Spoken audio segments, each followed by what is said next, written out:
care card. It's very simple. Got to go again now. Yeah. Right. Take 3, Harry. Hi everybody, welcome to yet another edition and our latest Accelerate Running Shorts. I'm joined today by the lovely Hannah, who's from Montane. Hello. Welcome. Thank you. Thanks for having me. Yeah, it's lovely to have you down here today. Great to be yet here. again. And of course we're going for a little run later, I believe. Yeah, going to take some packs out. Yep, so that will be fun. And Yeah. I hear there's been already lots of interest, so that's Great. very, very good. Good. By the time this goes out, the run will have happened, but you know. Oh well. Well, we'll just have to do another one. Yeah. You know. So anyway, you don't just work for Montane, you are a runner yourself. Yes, I am. Yeah, I've been a trail runner for just over 10 years. I don't feel old enough to say I've been doing something for 10 years, but there you go. I do. I feel old enough to say I've been doing it for 30 to 40 years. So yeah, thanks. Yeah, no, I did a bit of track running as a teenager, and then kind of, as all teenagers do, lost the love for it because it wasn't cool. Yeah. And then picked up trail running again in my early 20s. And I did it because I was living in the Brecon Beacons down in Wales. Nice part of the world. Oh, it's a nice part of the world. And I adopted a little doggy from Greece. Hey, And from Greece? From Greece. Okay, Yeah. that's probably another story for another time, but anyway. But she, Is like, it called Greece? the dog? Yeah. No, she's called Affy. Affy? So she's an Aphrodite. Oh. Yeah. I'd It's a very have, Greek I'd name. have just gone with something like John Travolta or something. Yeah, no. As in, go Grease Lightning. Oh, yeah. Yeah, Yeah, I see. very clever, yeah. No, but she, like, I could just see that in, like, her eyes and in her bones. I was like, you're going to be a really good trail dog. She's got the most beautiful temperament. She's such a darling. She's a proper lady. But then also can just run for 50k. And Oh, be nice one. super stoked. Yeah. Oh, that's Yeah. cool. And like watching her have her best days on the trails is what made me have my best days on the trails. And I think when like doggies notice more things than we do, like they'll stop and look at something or stop and sniff something, and you go like, oh yeah, that is kind of interesting. Oh, yeah. Yeah, I probably wouldn't stop and sniff anything, Dick. No, I would not I stop think and you're a sniff bit weird. anything myself, yeah. Anyway, new thing to do on the trails. Sniff Yeah. a rock. Anyway. Not what I meant. yeah, I know. If it's a nice little bunch of wildflowers, fair enough. Yeah. But, you know, anyway, sorry. But you're actually quite well travelled. You're not just being based in the Brecon Beacons, No. your formative years Yeah. were spent a long way away. Yeah, a long way away. So I was born in Kenya, and then I lived in Ghana, Zambia, Botswana, and South Africa in that order. Okay. Yeah. So basically, you just kept going south. Just kept going south. Yeah, kept working my way down. Yeah. Yeah. Yeah, and it's great. It's lovely. And you went back recently, I hear. Oh, not that recently now. Pre-COVID, year before COVID actually, 2019 was the last Yeah, time I was that's down. recent for me. I feel like COVID felt like it went on for 10 years, so 2019 feels like it was longer ago than it was. But yeah, I went down to go and race the Ultra Trail Cape Town, and just spent all day on like the super hot, dusty trails. But those are the kind of races that I love, so you will never see me, I guess never say never, but no, you will never see me at the start line of the Spine. Never. That's not my vibe. I'm so in awe of them. And we've got people internally in the company who've raced the Spine. I just Which is obviously think they're something incredible. Montane has supported for some years For now. a long time, yeah. So I do think that, and I love the dot watching. I love checking in with them at the checkpoints, and it's an incredible Not event. even a summer one? Summer Spine could be convinced, yes. Winter Spine, absolutely not. No, honestly, couldn't think of anything worse. No, be honest, I couldn't actually either, really. I'm with you, somewhat warm, please. Warm. So like Marathon to Saabs, like Ultra Trail Cape Town, those kind of vibes are like very Coached quite a much few me. people for that event, Yeah, so... yeah. In fact, like the temperature where people start dropping out from races is where I then get better. I'm very good at heat. It's amazing, isn't it, how upbringing can make such a difference Yeah. often to where we Yeah. want to race. And all all the my- conditions we like. Yeah, all my track days, like us, it's funny, in Africa the school days run at a different time to try and avoid the heat. So you start at 7 o'clock in the morning and then you finish at 1. The idea being you're then done with school sort of for Go the get rest in the of the shade. afternoon, yeah. Not that we're doing our school lessons in the sun, like Yeah, you I once know did. what you mean. But then actually all of your afternoon activities are then done in the heat of the day. So I used to train track like 3 or 4 days a week at school, and then or the days that I wasn't training at school, I'd go home and run.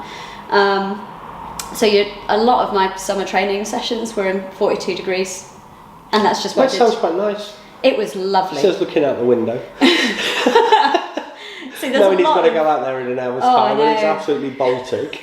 Can't wait. So many people would think like that's their idea of hell, but I loved that. It's my favourite thing. Yeah. Yeah, it's funny because Self and Deb's cold. Yeah. No thanks. Yeah. Come on, let's go. No, it's cold. And I've always been like that. Go on, let's go. Oh, do I have to? Wait a bit. Yeah. Yeah, just get on with it. As long as you've got plenty of water, I'm happy. It's about 42 degrees, but yeah. So it's funny because it usually means that I come out of the winter being really fast, because my run sessions, I just want to get them done as quickly as possible. That's one way of motivating the speed work. So all of my sessions end up being tempo sessions because I go out and then I just want to get home. So I'm just like, yeah, okay. So yeah, then I come into spring feeling But great. you had around the COVID time, you were telling me earlier that you had a little bit of a change of approach. So I have, some of those races sort of kind of dropped away a little bit, and you've discovered basically a little bit of self-exploration and land exploration, I think is how I read it. Yeah. Would that be fair? Definitely that, yeah. No, you did a thing across the Alps, and that wasn't exactly boiling from what you told me. No, but I wanted it to be boiling. Well, I'd gone at a time where I thought it was going to be boiling. So what did you do? What happened? So I kind of transitioned out of racing because I kind of found that doing all of my training for one event quite often led to disappointment. Or I say not often, it happened once for me and that was enough. Because Dad gave me COVID 2 weeks before Lakeland. Just blame Dad, yeah. I'm sure you do. And then I started training for these big solo adventures, and I didn't intend for them to be solo. I've got really good running friends, and my partner's really into his running, so I would always invite people. But then life happens, and so I found that if I was always relying on having someone else there, then I wouldn't go. Yeah. So at some point this thing just clicked of I'm just gonna do it. And if someone else wants to come, fine, they can come, but I'm not gonna base my whole trip on having someone else there. And it didn't even feel like a scary change. It was just a thing. And I was like, okay, that's what we're gonna do.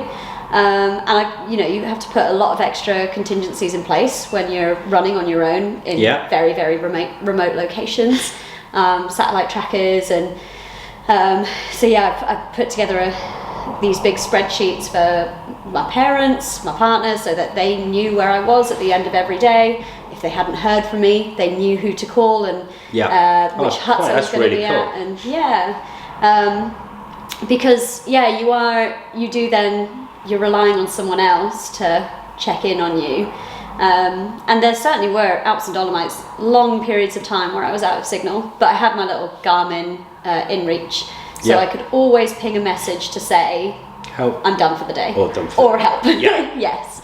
And they had, they always knew when I was crossing into different countries, what regions I was going into, what mountain rescues they would have to call if something did happen. So very, very planned. This epic adventure started start of September last year. It was 15 days, and so I flew into Munich and then started at the base of the Dolomites. No, sorry, base of the Alps. Gonna say wrong region. That's Yeah. amazing. Dolomites in Munich, but anyway, I know what you mean. Yeah. So German Alps, Austrian Alps, and then into the Italian Dolomites. Oh wow. And then right on that Austrian border, kind of just as I was due to come out of Innsbruck and cross into the Julian Alps, we were hit by this huge snowstorm. And now I knew September can be a funny time in the Alps. I've been out there before and had similar conditions at about the same time, so I had packed super lightweight down jackets, micro spikes. I was prepared to have a winter snap, and thank God, because it was not just a bit of a winter snap, it hung around for quite a long time.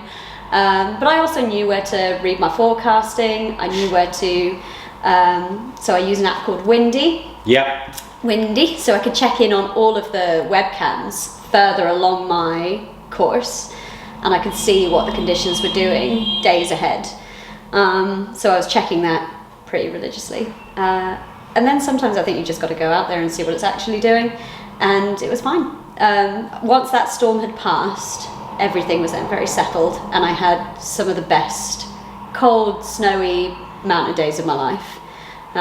Awesome. Yeah, it's exceptional. So just the best time. what was the distance of this little trip? About 350k. Wow, Yeah. most people take an aeroplane for that. Yeah. Okay, how many days? 15. Wow, Yeah. that's really good. Yeah, and then depending on the terrain and the elevation, some of those days were, 20, 25k, and some of them could be a bit longer, like 35. I think my longest day was nearly 40k. Okay. Yeah. So not far off a marathon, plus all the Yeah. ascent and Yeah. obvious conditions. That one was, nearly 40k and 2,800 meters down. Oh wow. My God. How many quads the next day? Rough. Yeah. But then you just don't want another day of down. You looked at the elevation chart, and one day I went 2,700 meters down, and the next day I had to go nearly 2,000 meters back up again, like all around the back of the Marmalade, like straight down, straight back up. Lovely. Yeah.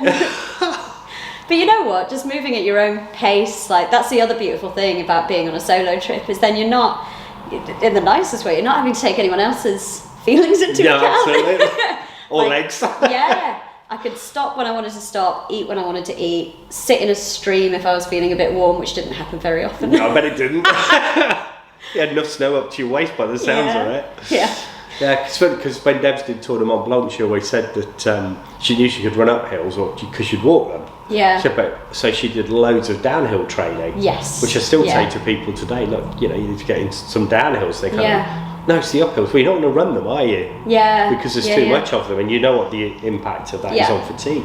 And So it's you long, need to practice. sustained downhills. Absolutely. Like, yeah, sure, you can run down a 300 meter grassy hill.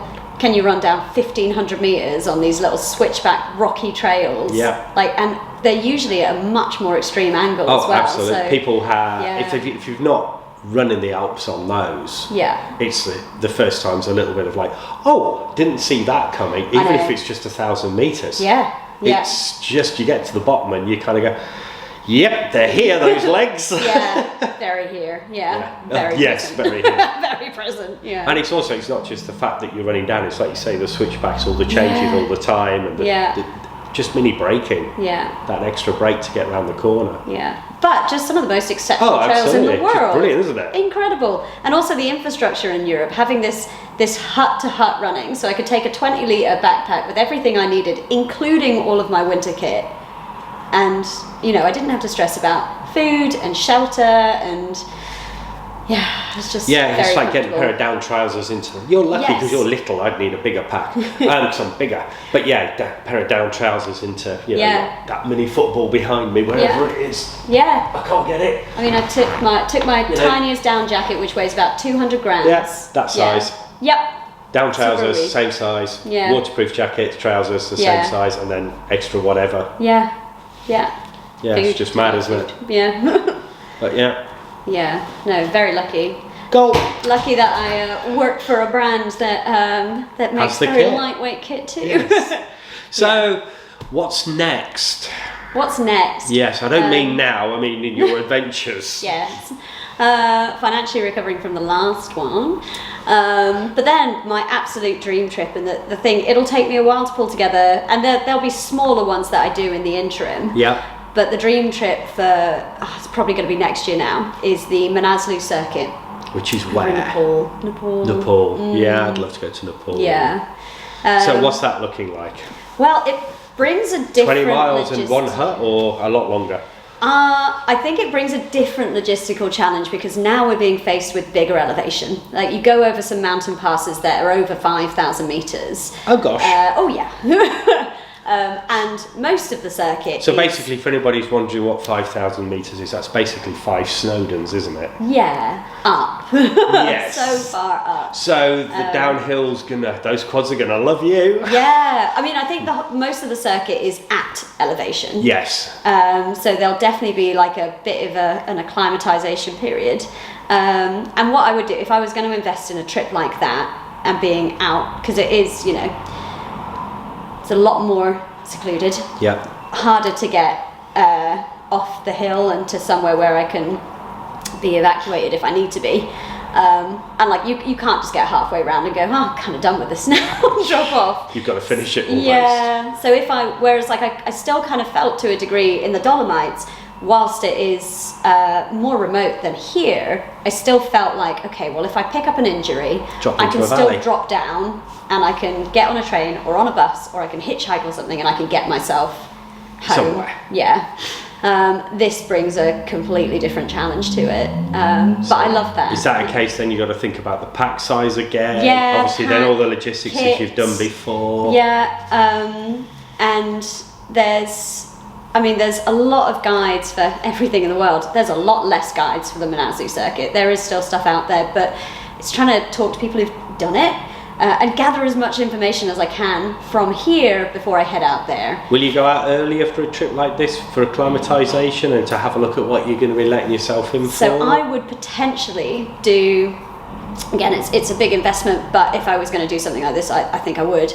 I'd potentially go and find an altitude chamber, like the Altitude Centre in London, and do a week or two's acclimatisation before going out. Sheffield can do that as well. Sheffield. I think they've certainly got heat chambers. Even better. I think they've got heat. I know they've got heat chambers. Yes. Yeah. So I'm sure somebody somewhere watching this will know. Oh yeah, help me. Yeah. I've got a feeling they have, but if not. Yeah, but that's the kind of thing I would want to. Try and get as acclimatised as I can here before I headed out there. Sounds sensible. Sounds fun. Yeah. Have to get you back in when you've done it. Yeah. The dream. Yeah. Such a dream trip. No, absolutely. You've just got to get it done. Yeah. Yeah. Oh no. It sounds a lot of fun. Okay.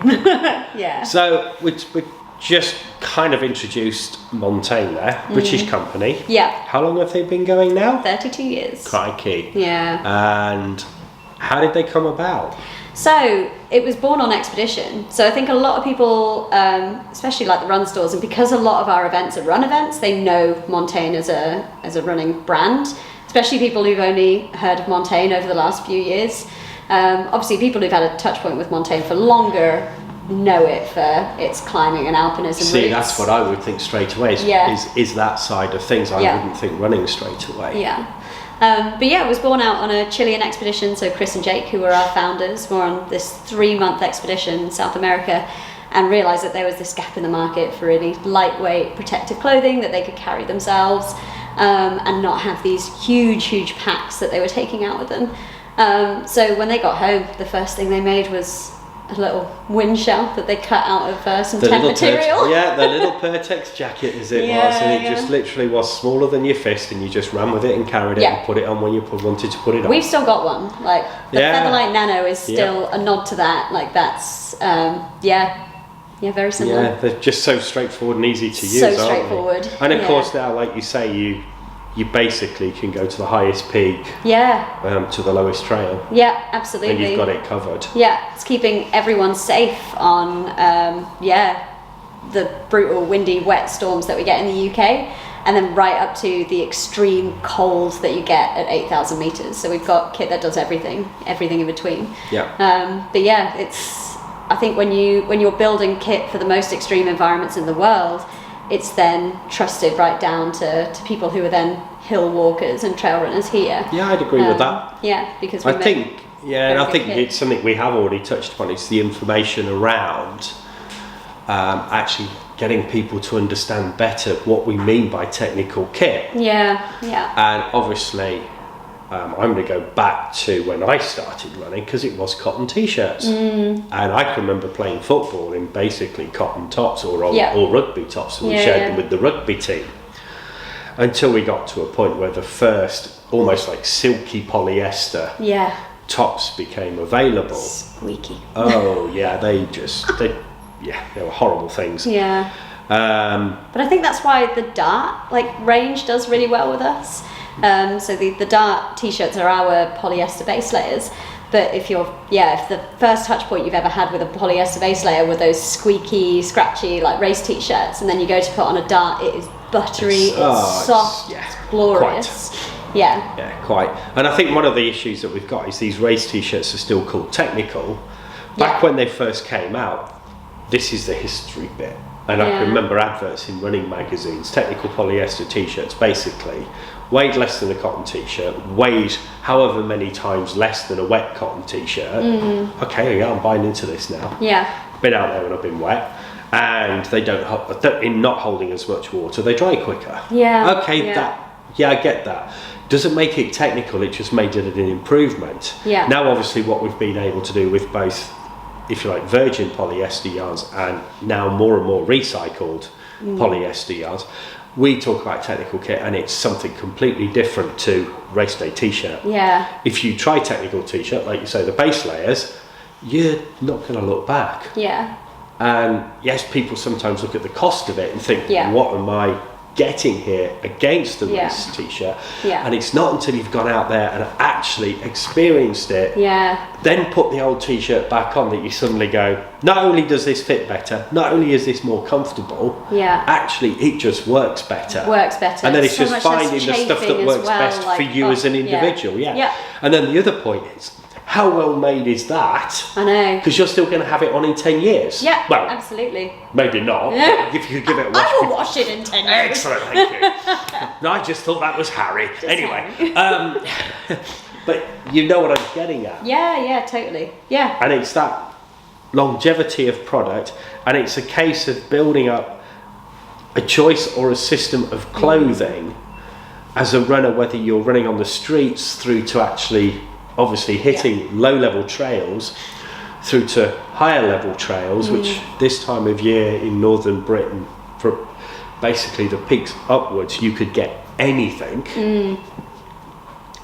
You know, you need to make sure that it's doing what it needs to do, which is protecting you and keeping you warm. But also it's interesting, so we look at the term durability in a few different senses. So of course you've got the physical durability of a product. Yes. How is that product going to perform? How long is that product going to perform for? But we also look at aesthetical durability.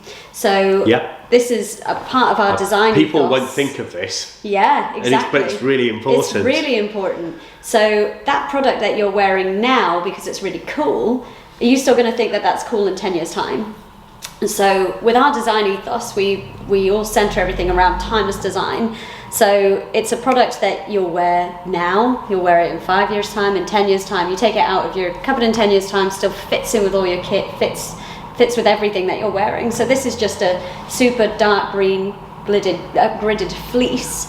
Why would this still not be relevant in 10 years' time? It will be. Absolutely. And we really steer away from trends. We're not trendy people. We don't do big blocky colours. We don't do big patterns, things that can look dated in a year's time, because then ultimately that's a product that ends up in landfill or in a charity shop or something quite a lot faster. So yeah, whilst we're looking at physical durability, it's also the aesthetical durability. Yes. Yeah. No, I agree. And it's also there's got to be, and I know Montane don't have a massive range of colours to every piece. It's quite tight. There is a choice quite often. And part of the reason for that is that, but it's also then is cutting down other environmental issues. I want that colour, can you order it? Yeah. And then of course you've got all the problems of transport and all the issues that causes from environmental. I've seen some research on that and it was scary. Just on shops ordering brands of shoes from brands for different colours. And basically in a year the CO2 just on special orders was the equivalent to a town of around 25,000 people. Whew. And that's scary. It's a lot. Yeah, it is. Yeah. And that's just on special orders. Yeah. The environmental sort of string of this as well is really important. And, we've touched on stuff a little bit around kind of recycled fibres. But something that we do internally, we do have recycled fibres in the range, and when you see that come through, just be rest assured that we've done so much durability testing on that stuff, because we will not swap out a virgin fibre for a recycled fibre just to tick a box. And there's also no point if the recycled stuff falls apart quicker and ends up in landfill, you've got nowhere. Because there's something else that could be useful that would be more effective. Yeah, so there are industry standard testing for materials, so these durability and abrasion tests. Yeah. And if you're then getting a recycled fibre that's testing it like a tenth of the durability, well, we're not going to swap it out, because then that's a product that's going to end up in the bin so much faster. So yeah, everything that we put into the range, the most sustainable thing someone can do is buy a piece of kit and love it and wear it and use it for 15, 20 years' time. You stick a couple of patches on it and it'll be great. Yeah. Fix it when you put a hole in it, and make it go for as long as it can. Which sounds counterintuitive to say when you're a brand who's trying to sell kit, but no, but it's how it should be today. And unfortunately, and it's how we've got to think more and more. Yeah. And I genuinely think we are going to reach a point where we will have less choice. Yeah. And we will have, I don't like the colour, well, if you want the top, that's kind of where it's at, I'm afraid. Yeah. You're going to have to choose another one. Yeah. But I want that top, well, that's the colour. Yeah, that's what you got. And unfortunately, I genuinely think that we're going to head back towards that. And we are seeing this even with some of the big brands where they've had so many colours before it's starting to shrink. Yeah. It's coming back on itself. Yeah. For lots of reasons, and that's got to be good. Yeah. It's got to be good. What is your favourite Montane piece? Oh, my favourite Montane piece. Oh, come on, this. My God, you've dropped me right in that. Yeah, don't say another brand now, will you? My favourite Montane piece. So, I'm a big fan of, I like the Minimus light jackets. 2.5 layer Pertex shield. They just fit really well. They last a really long time. And like I've taken those out that was the waterproof that came with me into the Alps and the Dolomites. Fantastic. But then also keeps me dry when I'm like out for like 8 hours in the Lake District, so crosses over really nicely. And then I do love our gecko packs, like our running pack. I just think that they fit like a little gecko. Yeah, we sell plenty of both of those, and obviously if you know the gecko pack especially, we'll have some of those out tonight as well. So I brought a load of demos of those with me. Which will be good. Yeah. I like the Gore-Tex jacket. Yeah. That's the one I like. Phase Nano, yeah. So that is the one that's on the old Gore-Tex. I know it is. So that one will be transitioning into the one without all the nasties on it. Yes. Yeah, mind you, this is less nasties, I believe, because it definitely needs more care. Yeah. But didn't have the choice when I bought that. I needed a jacket because everything else was, it's like a sieve. Oh well. Yeah. It's not much fun when I'm stood coaching, freezing to death, getting wet. So I know. Became a point. But yeah, that's my favourite jacket. Yeah. And it is interesting that as the technology is changing and we're getting rid of the nasties, there is a little bit of a downside to the upside. Yeah. And the fact that everybody's going to have to care for it a little bit more. Yeah. But it's I think it's a small price to pay. Boom! Absolutely, yeah. Because I think what a lot of people don't think about is that people kind of go, oh yeah, but I only wear my jacket like maybe once every week or every couple of weeks, and it's like, yeah, we're not actually worried about you. It's down the supply chain. And it's the so jacket. Think about the people who are hands-on with these chemicals all the time, every single day. I wasn't going to open that can. Oh, I love that can. But we have to. So whilst we're taking responsibility for products and how they present in the environment long term, we also have to take responsibility for the whole supply chain. And we do. Yeah, absolutely. Right, I'm going to suggest we leave it there. Great. Apart from the fact he's running out of tape. Tape? Harry. Do we have tape these days? I know, it's all Harry's fault. No, He's having a right old day today, I tell you. Harry. He just wants to go home and have a sleep, I think, now. Has your tea dried off your trousers yet? Almost. We always get him on film, everyone. There he is. Right, brilliant. Thank you so much for coming in today. It's really appreciated. And when you've done some more adventures, we're going to get you back in. Is that okay? Totally, yeah, for and sure. we'll have to get you talking with Debs as well, because you two can just swap some stories. Yeah, brilliant. Which would be amazing.